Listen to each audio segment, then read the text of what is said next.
Welcome back to E-Erotic the brand. Hi, my name is Eden Lee Middleman. I'm your favorite dating and sex coach here. Let's just say a little birdie told me that you are struggling with yet again another shitty ex, and you are having such a painful experience trying to let go. In fact, you feel like you can't. You feel like this is your soulmate. You feel like one more chance might be it. You feel like deep down inside, amongst all of their shit, they're actually a good person. And you keep running back to them in moments of weakness and pain, when the pain feels so fucking unbearable that you are like, I can't do this anymore. I just need them. I just need a hug. I just need a kiss. I just need a phone call.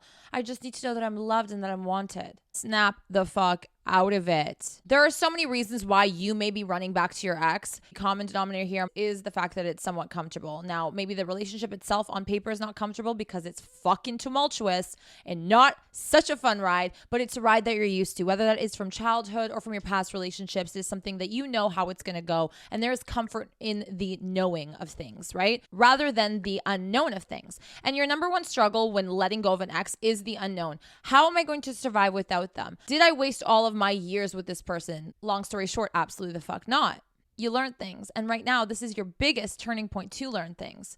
If they're currently an ex, they are part of your past, right? In the height of emotions, in the height of reminiscing and reviewing the highlight reel of what your relationship once was, you need to pause because your emotions and your thoughts in this moment are not reality. They're not clear, they are not healthy, and they're not benefiting you. Your body is working against you in this moment because you are used to probably this cycle of pain, this pattern of going back to people who have wronged you, who might not be a good partner, or simply just don't align with where your future is going. Let go. It is 110% easier said than done. Nothing good in life really comes easy, okay? There requires some sort of pain, some sort of challenge, some sort of journey that you need to go through to overcome something that you have not mastered yet, to get to the other side of this, to get to a better version of you and your life. Whether or not you choose to take this journey is entirely in your hands. While you might think that your present moment is totally out of your control, you lost somebody, you can't reach out to them, but you want to reach out to them. You can't deal with your emotions. One day you're good, one day you're not. You don't know how to self-soothe. You don't know how to self-regulate. You feel like that's out of your control, but this journey is in your control. And that might provide some people who are anxious people comfort. I know that when I went through certain breakups, I understood that this is in my control. I can decide to slip back and keep perpetuating a cycle, or I can break the cycle and move on to bigger and better things, right? That doesn't mean bigger and better person. We don't even have to talk about a future relationship in this present moment. Don't overwhelm yourself. Start from the very basics. What is in front of you? I like to always picture like a piece of paper in front of me split into two columns. I'm a visual learner. So for those that are visual, if you really want to do this, maybe like actually physically do this, then go ahead and do so, or just imagine it in your mind.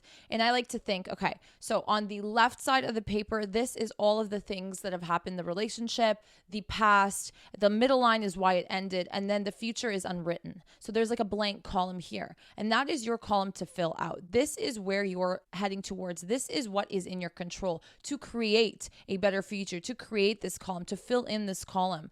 The past, you can reminisce on it if you want, but you have to give yourself a time limit. This is where self-discipline comes into play. If you want to be a bigger and better person, if you want your relationships to look better, to attract healthier people, you need to be a disciplined person, because we have emotions that run fucking wild throughout our entire mind, body, and soul. But they're just feelings and they're just thoughts, and we always add meaning to them. You can just allow them to float inside of you, but we feel like we need to control these emotions. We need to understand them. They've got to mean something. This might be my soulmate then if I'm still missing him, even though he wronged me. Oh my goodness. Like, we start to create, again, this fairy tale la la land in our fucking brains when we just saw that this person is not our person. Number one thing to getting over an ex is feel what you feel and never be scared of your feelings. We're scared to feel the things that we do. That's why we immediately pick up the phone, text them, call them, and try and run back to what was once comfortable to us or what we know.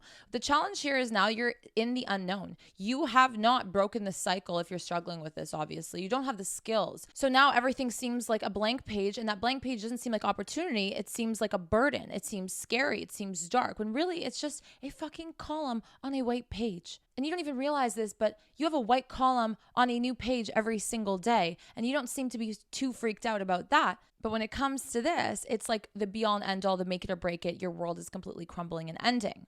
I made an episode on how to move on the right way. I think it is an extremely important tool, a video, an episode that you guys should all watch either before you finish watching the rest of this video or after this video. It literally gives you a step-by-step if you want tangible tips. My secrets, things that have helped me move on from all of my exes that have never, ever, ever put me in a situation where I had to text them back or where I had to run back to an ex. I knew that if it was my person, it would just be, and I wouldn't have to chase somebody who did me dirty. When someone does me wrong, I take it as you are incapable of being with me, you do not respect me, and I don't want to be around people that don't respect me. Sometimes even just dumbing it down for you and looking at the bare bones of what your morals and values are and whether this person even fits into that can really be a humbling wake-up call for you. And I think we all need to do that from time to time. While emotions are running wild, while things seem so big, so vast, like it is the end of the world, you need to learn to zoom out, bird's eye view, in the moment. Just look at facts.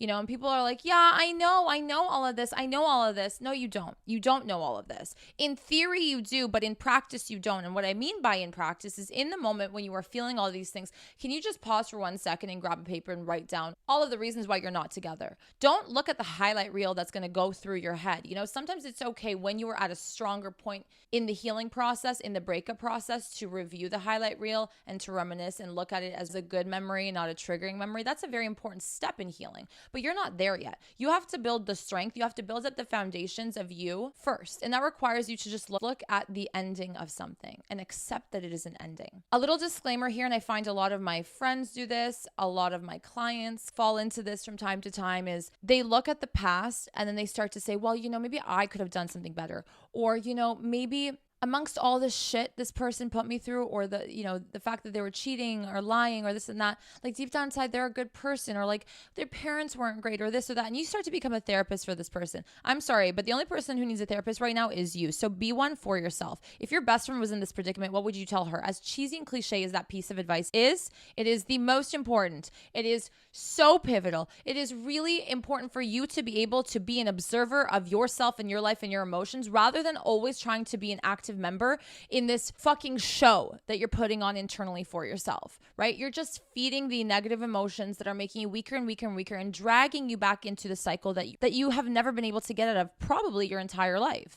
So here's what you need to do. First and foremost, if you want a different outcome, you have to play differently, period. You can't keep doing the same thing and expecting a different outcome. This is a saying that we know. This is your law. This is your Bible. This is rule number 1. Stop expecting going back to an ex as some sort of exception to the rule situation where this person is going to change, your relationship's going to be better than ever, you give him one more shot, you give her one more shot, and things are going to be great. My love, people will show you how they feel about you, what they think about you, and how they value themselves and all of that stuff. They've shown you. They've shown you. Stop doubting the actions that were done.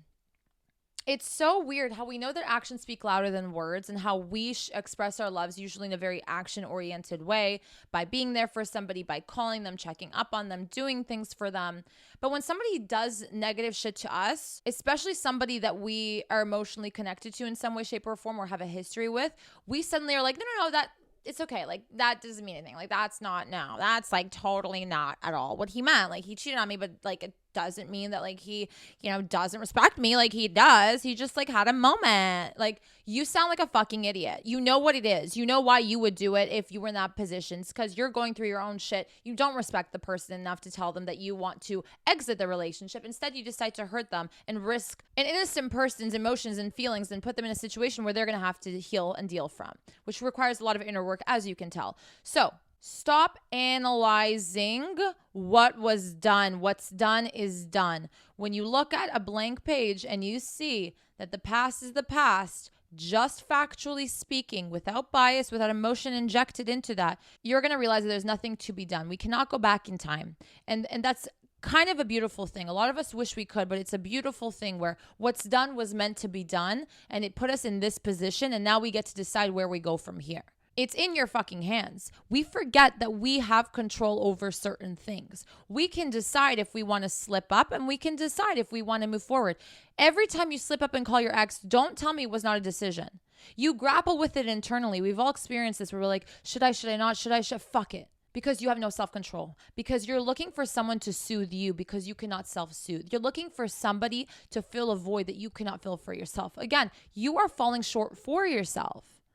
And you're expecting somebody who has already wronged you to step in and help you. You're delusional. If it's your 5th time breaking up with this person, and every time you break up, it's along the same lines, just a different circumstance, they have not, will not, and are not willing to change, regardless of what they say. Accept the way people move. They've shown you how they see you. And most of you guys will be offended when you look at things this way, but it's good. Be a little bit offended. Be like, that is not really nice. That's not right. I wouldn't have done that to you. And that's why I know that you're not my person, because my person wouldn't do this to me. Love and relationships that are healthy are stable. They're not up and down. They're not traumatic. Seek self-soothing strategies. The 4 S's. Self-soothing strategies are something that a lot of us have actually never been able to learn when we were younger. Childhood, we either felt like we couldn't soothe ourselves, our parents coddled us too much, our parents neglected us, whatever the case may be. We don't have the tools as adults to self-soothe ourselves. That's why we resort to distractions. That's why we do stupid shit, get back with our exes, call them, give into moments where we are in need of ourselves, but ourselves are occupied with other shit that honestly has nothing to do with us. How funny is that? So here's what you're going to do. You're going to change your environment. So get out of your room to self-soothe. Even just a change of environment, taking a walk, getting outside is going to change how you feel. I know everyone says that. I know this is a tip that you're like rolling your eyes at. When people used to tell me this stuff, I was like, dude, like, do you really think in the midst of my fucking panic attack, I'm gonna be like, I'm going to go take a walk? Like, it sounds fucking dumb in the moment, but trust me, this is when you have to go on autopilot, ignore how you feel, and get up and just do what I'm recommending and see how you feel. I love to take a shower when I'm feeling like shit. I don't have the energy when I'm feeling like shit to take a shower, but I force myself to just get in the washroom, lock the door.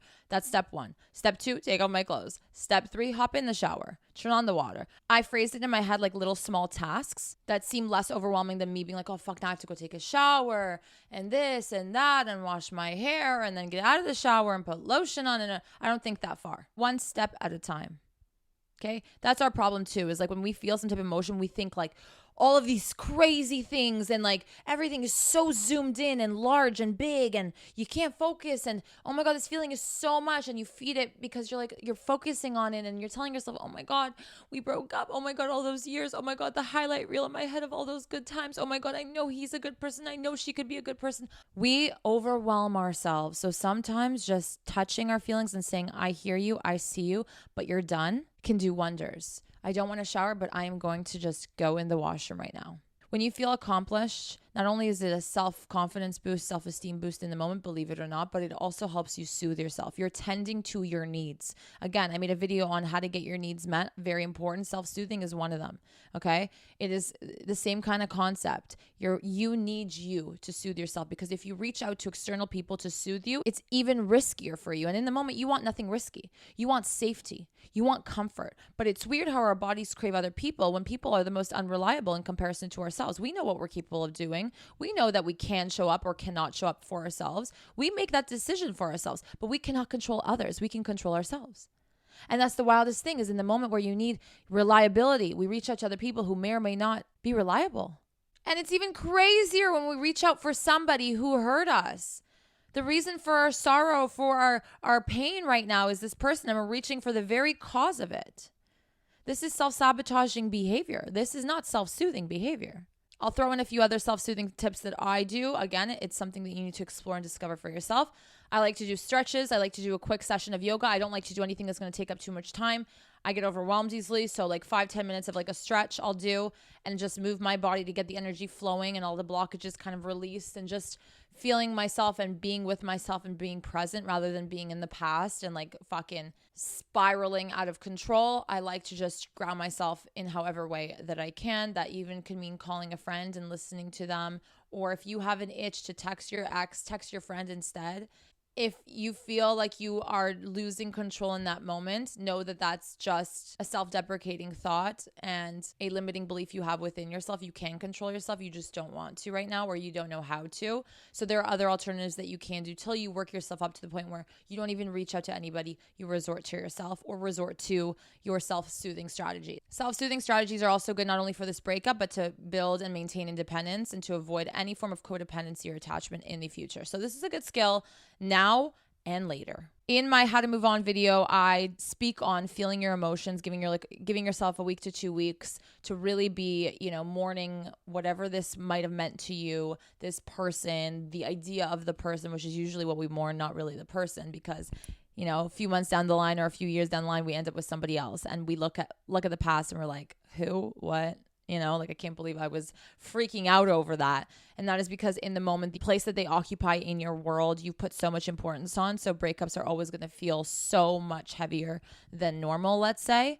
And what is normal? I mean, it's different for everybody, but you won't struggle to move on or to heal and to realize that if somebody does you wrong, that you don't want them in your life, and that the only option that you have here is to move forward when you've built the self-confidence and self-esteem. That comes with healing and doing things that require discipline to move forward.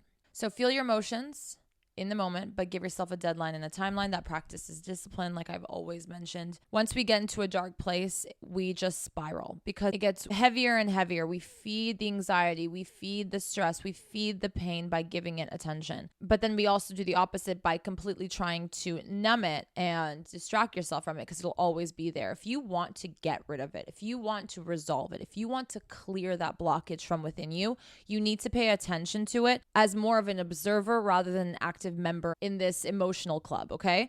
So you sit there, you feel what you feel, you say, it's okay. I feel sad, I feel mad, I feel angry, I feel hurt, I miss them, I hate them, I love them. That's okay. You have 2 minutes to cry like a bitch, baby, and then you're getting up and you're going to take a shower and you're doing a self-soothing strategy.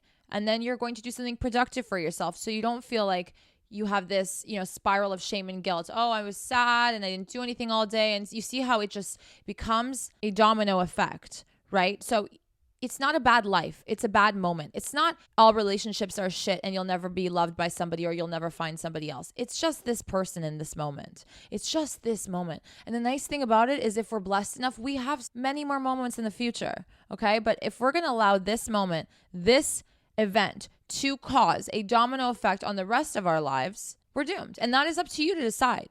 Do you want this domino to keep falling, or are you gonna fucking put your hands in the way and be like, you're not falling anymore? It's not gonna affect the rest. I'm giving myself time to feel. I'm not gonna react to the emotions. That's another way of being an observer rather than an active member in these emotions, an active player in these emotions. It's just to feel it, to say, okay, I'm aware. Okay, it's not the end of the world. It cannot be the end of the world for me. I don't want it to be the end of the world, and I'm not going to let it be the end of the world. I don't know if you guys have picked up on this saying I say a lot, but I always say zoom out. Zoom out. I want you to pretend like you're about to zoom out of this moment and look above you, and then zoom out even more and look at the world from beneath you. You're floating up top, and keep zooming, zooming, zooming. It's so irrelevant. And I'm not trying to make you feel like your feelings are not valid, but it is so irrelevant to the grand scheme of life. You will only make it relevant if you continue to be a fucking bitch about this. And I'm sorry for the vulgar language and for not sitting there and petting your back and telling you it's okay. You texting your ex is pathetic. You running back to somebody who hurts you is pathetic. It's stupid. There is no reason for it. There's no sensible reason for it. If somebody has wronged you and shown you all that you need to see, and you go back expecting to see something else, you're being dumb. I'm not saying you are dumb as a person. I'm not saying you are entirely pathetic. Your actions in this moment are pathetic. And that only makes you feel bad about yourself down the line. So the things that you choose to do in the most vulnerable moments are the most important, because when you're vulnerable, you are going to judge yourself even more. And if you decide to feed the fire by texting your ex, by contacting them, by unblocking them, by doing all of this pathetic shit to get some sort of need met in that moment, some sort of attention, some sort of I love you, for you to feel good about yourself, you're going to hate yourself even more. You're putting yourself in a darker, deep hole that's going to be harder to climb out of. So that is why, whatever you do, lock your phone, block them on everything, delete their number, erase it from your memory. Do whatever you can so that it's impossible to even contact them. When you give yourself no option but forward, you will have to go forward. That is why I say block. I'm team block everyone. I don't need or want anyone in a possible chance of vulnerability to somehow sway me to fall 5 steps back when I've worked so hard to take one stride forward. It's not happening. Okay? You have to care and love yourself enough. And I'm not saying 100% because that's, a lifelong thing, but enough, just enough to say, I don't want to go through that again. I have done way too much already. I deserve a little bit better. I mean, probably a lot better, but we're taking baby steps here. You should be insulted that this person has played with you for so long. You should be insulted that you've allowed yourself to continue, knowing very well how this is going to go. Enough with the self-sabotage. Enough. You hate how you feel right now, right? You hate it. So why keep craving more of that? What you do when you go back to an ex is you ensure the same reality you're experiencing right now in the future. That is what you know. That is what's a guarantee. If they fucked you over several times, they're for sure going to fuck you over again, period. So the unknown doesn't look so scary anymore. The unknown here is, it'll be better than this. There's no other way. It's got to be. I'm removing a parasite from my life. I will feel better. Not right away, but it'll take some time. And me craving instant gratification or feeling good right away or a distraction right away is just because I've made that a habit. Me dealing with my feelings and not seeing the fruits of my labor right away doesn't mean that it's not working. It doesn't mean that I'm not going to get better. It just takes more time than what I'm used to, which is normal. If it doesn't take you a long time, then you were never in love with that person, or there was never emotions, or nothing was really real. So at least honor that and say, you know what, it's taking me some time because that person meant something to me. And that's it. Don't think about what they're doing. Don't think about who they might end up with. Stop thinking about them. What you're doing again when we do this is we're actually distracting ourselves from ourselves, right? Even though we're feeding the negativity, we're trying to get our minds off of how we're doing and focus on what they might be doing, and then trying to rationalize that and be like, that's why I'm upset. That's why I'm angry. I'm worried that they're probably with somebody else. I'm worried that I meant nothing to them. What do you care what you meant to them? You are no longer with them. They are no longer a part of you. So anything that has to do with them has nothing to do with you anymore. It was a memory, a fragment of the past. That's what it is. You guys think that you have to, and when we say move on, you guys think that it's like an active thing to move on. It's an active thing to heal and to be in a better headspace and build skills to be prepared for a, new chapter, a new partner in the future. But moving on is like this. And how is it with a snap of a finger? When it's done, the relationship is done. That was half of the battle right there. A breakup finished the relationship. There's an end to it. You're already not with them. You're already in the process of moving on, even if you don't feel like it. So acknowledge the fact that at least it's done, that you've survived that. Now you're just dealing with the emotions that are floating around. I experienced this in a breakup I had, and I was expecting myself to be so sad and angry and hurt because this person did me wrong. But it was the easiest breakup of my life. And I mentioned this before because I told myself, I am not going to let this person who hurt me further. They did what they did. They are no longer part of my life. Now I'm safe. Now I'm okay. And yeah, I'll bitch about it with my friends and I'll maybe, have a moment of like, I'm not feeling so great. But I told myself, there's not much else I need to do here. I accepted it. They disrespected me. That made it easier for me to move on because when someone doesn't respect me, I no longer find them attractive. It's done. Wow. I was expecting a whole show, and I think sometimes we expect that and we then feed into that and then we make it more of a show than it really needs to be. Now, I know that some people who have gotten disrespected in the past or their partner did something, like cheating or lying or whatever the case may be, and you're aware that it's disrespect, but you still are unable to be like, oh, it was disrespect, fuck that person. You still have all these feelings. That's because you're probably leaning on the fact that this person was supposed to be your person. You had this whole life, imaginary life planned in your head, and they tore that apart. So you're not mourning them. You're not even mourning the idea of them at that point. You're mourning this fairy tale future that you thought you were going to have with this person. When you phrase it that way, it's not as heavy anymore because you kind of realize, oh yeah, you know what? It was just like this thought, this idea that I planted inside my head. And that person just was there, and that was the person that was going to be my man in that moment or my woman in that moment. But it could have been anyone in that position, and you would have still felt the same way because you built this sort of idea around them, and oh my God, we spent so many years together, la-di-fucking-da. I promise you that if you hold off on contacting your ex, angry messages, closure shit, whatever the fuck, it's just you don't need any of that. If you have not watched any of my episodes, go and watch all of them because I've explained to you why closure is not a real thing. I've explained to you how that's such bullshit. You need to find closure within yourself. You need to soothe yourself and you need to stop self-sabotaging. When you run back to somebody who hurts you to provide you with, whatever it is that you need in that moment because you're feeling so anxious and overwhelmed, you're complicating this breakup and you're taking your healing 500 steps back to zero, back down to the starting point. Whatever you do, do not contact them. Whatever you do, do not go back to them. Just don't do that. That is your number one rule to go by. Avoid contact with them. There does not need to be contact for you to heal.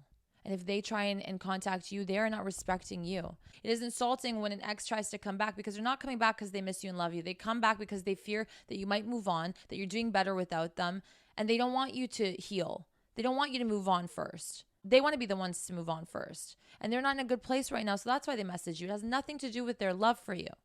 Because if they loved you and if they cared for you, if they respected you, they wouldn't have been selfish enough to hurt you for whatever needs they needed met in that moment. You will find somebody.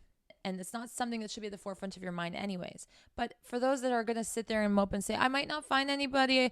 I don't know if I'll ever love anybody the way I love them. You are going to laugh at that fucking sentence of yours because it is so stupid that you think that out of 8 billion people in this fucking world, that this probably, and I'm going to go ahead and say this, fucking loser is what's keeping you up at night. This loser who couldn't even do probably the bare fucking minimum. You are crying over a fucking idiot. You really think that there is not going to be another person on this planet that is better than this person? Are you crazy? And yeah, we are crazy in those moments. We are. We're not thinking straight. If you are disciplined with yourself, you will get to clarity. You will get to peace, a place and space within you that is not as painful or scary. The unknown, the future is not scary. It is so much better than what you endured and what you continuously try to endure again and again. Like keep running back like a fucking idiot. It's like here, there's like a sign that says, turn right to get hurt. And you keep fucking turning right over and over again, but then you cry that you get hurt. There's a fucking neon sign, bitch, on this partner's face that says, I am not to be trusted, but you keep going and hoping it changes. That's pure delusion. The future is brighter and better when you break the cycle and habit of doing shit that has gotten you to this point over and over again. This is not foreign territory for you, yet every time you get here, you feel like the world is ending. This is probably the most familiar place for you. And it is unfortunate that that's what it is to you. Familiar. Break the cycle. That doesn't mean that you're not going to get your heart broken again. A heart that breaks is not unmendable. We get our hearts broken all the time. It's when our fantasies, dreams that we've created, a reality that we've created with this said person doesn't align. We act like bratty kids, like we didn't get what we wanted. Well, be thankful you didn't get what you wanted with the person that's obviously not even worthy of being with somebody like you. Thank you guys so much for watching. I really hope that this helped. I hope that this was a great pep talk. Do yourself a favor. Save this episode. Download this episode so you can keep watching it every time you need it. Bookmark it. So when you're going through moments of weakness, just listen to me in your headphones while you're doing your morning routine, while you're going for a walk, while you're lying in bed and crying, and then get the fuck up. Don't forget to give this video a thumbs up and subscribe to my YouTube channel, as well as hit the bell for the notifications so you don't miss any more of these kinds of videos. Follow my podcast anywhere you listen to podcasts, E-Erotic by Eden Middleman, and give it 5 large and in charge stars. It really helps me out so much. And I will see you guys back here very soon. Take care of yourself. You got this. This isn't the end of the world. I promise you.